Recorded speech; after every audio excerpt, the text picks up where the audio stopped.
Hey, it's Justin from Optimal Living Daily. Before we start, I want to share a super powerful practice I use called NSDR, or non-sleep deep rest. In just about 10 minutes or so, this yoga nidra practice leaves you feeling as refreshed as after a nap without actually sleeping. Experience it for yourself on our guided podcast. Search NSDR and look for the one from Optimal Living Daily. Have you ever noticed how a calm mind can really set the stage for a good night's sleep? That's the idea behind our new podcast, Good Sleep.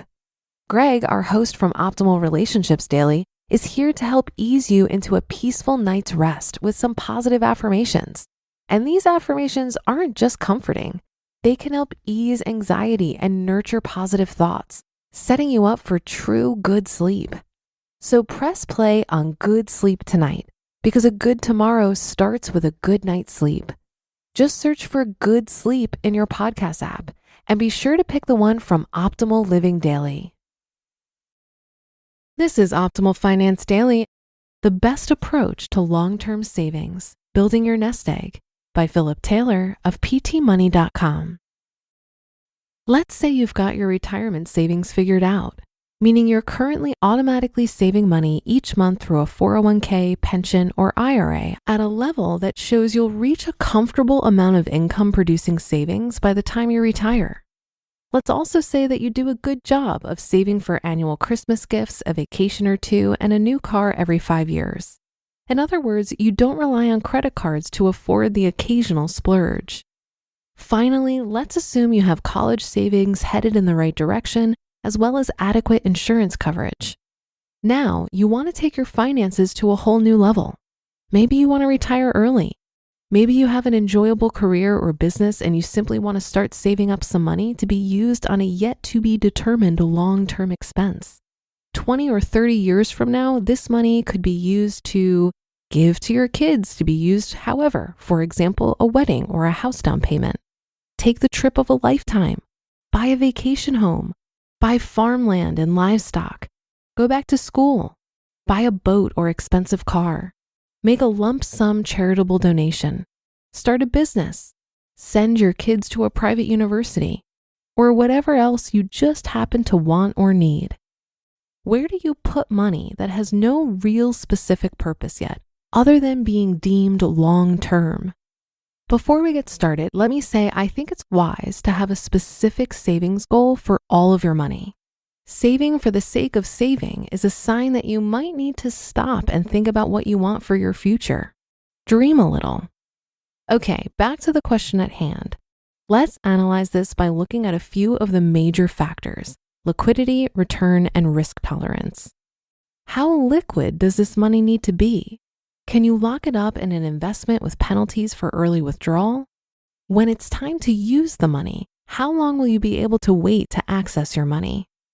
Liquid assets include things like cash and savings, except certain CDs, stocks, commodities, and government bonds. Illiquid assets include things like real estate, non-government bonds, antiques, and business equity. Knowing this money won't be used for a long time means you can probably sacrifice some liquidity, but not quite at the level of your retirement savings. You don't want to have to wait until retirement to use it because it's in a 401k, for example. What kind of return do you want? Are you expecting this money to remain at or above the level of inflation?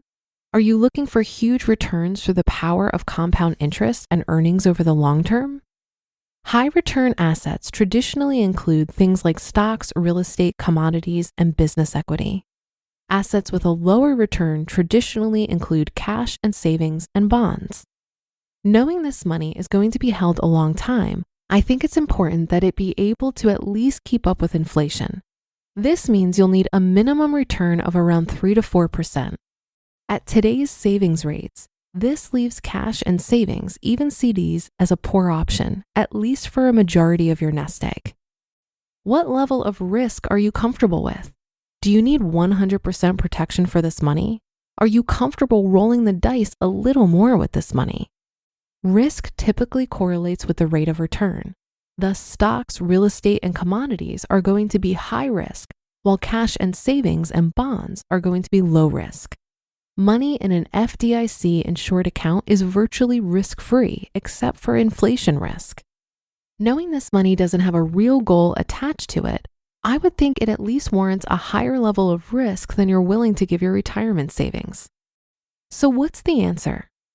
The answer ultimately depends on your feelings about the previous three factors, but traditionally, this long-term non-retirement savings has been invested in stocks and bonds using a taxable investing account for the more passively inclined, and in real estate and business equity for those who want to get their hands dirty and don't mind being less diverse.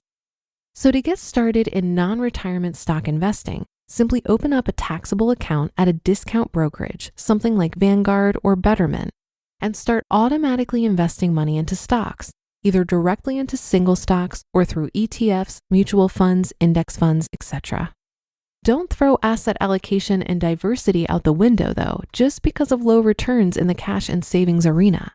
Consider holding some of your nest egg in cash and savings. Online savings account work great, or CDs, or as some have suggested, treasury notes and savings bonds. You just listened to the post titled The Best Approach to Long-Term Savings, Building Your Nest Egg by Philip Taylor of ptmoney.com. When you're ready to start your business, Northwest Registered Agent gives you access to thousands of free guides, tools, and legal forms. Everything you need to launch and protect your business in one place. Northwest Registered Agent has been helping small business owners and entrepreneurs launch and grow businesses for nearly 30 years. They're the largest registered agent and LLC service in the U.S., with over 1,500 corporate guides, real people who know your local laws and can help you in your business every step of the way. Plus, with Northwest, privacy is automatic. They never sell your data and handle all services in-house, because privacy by default is their pledge to customers. Don't wait. Protect your privacy, build your brand, and get your complete business identity in just 10 clicks and 10 minutes. Visit northwestregisteredagent.com/OFD-free and start building something amazing. Get more with Northwest Registered Agent at northwestregisteredagent.com/OFD-free. All these patients complaining they can't get their medicines. Insurers and PBMs are often owned by the same giant company, so middlemen, like me, decide what medicines you can get and how much you pay. But don't worry, if your prescription gets denied, we know another one that works for us. I mean, you. Washington should stop PBMs and insurers from driving up drug costs. Learn more at phrma.org/insurer costs. Paid for by Pharma. Deciding where to keep your money when you don't have clear goals for it can be tricky. But the way I look at it, it's much more about putting yourself in the position to seize opportunities when you do get that clarity. When you organize your savings and investments into a variety of buckets, you're essentially giving yourself options and giving your money different jobs. The cash you keep in your savings and checking accounts has the job of liquidity.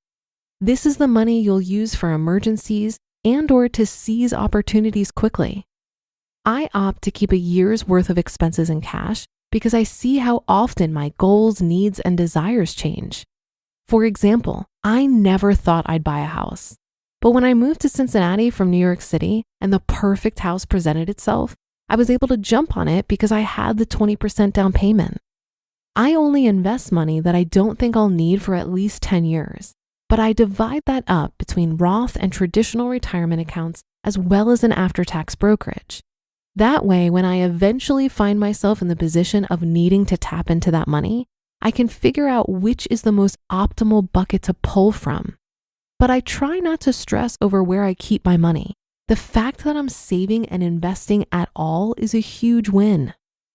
And that's another episode of Optimal Finance Daily. Thanks so much for listening all the way through. And I'll catch you tomorrow on our next episode where your optimal life awaits.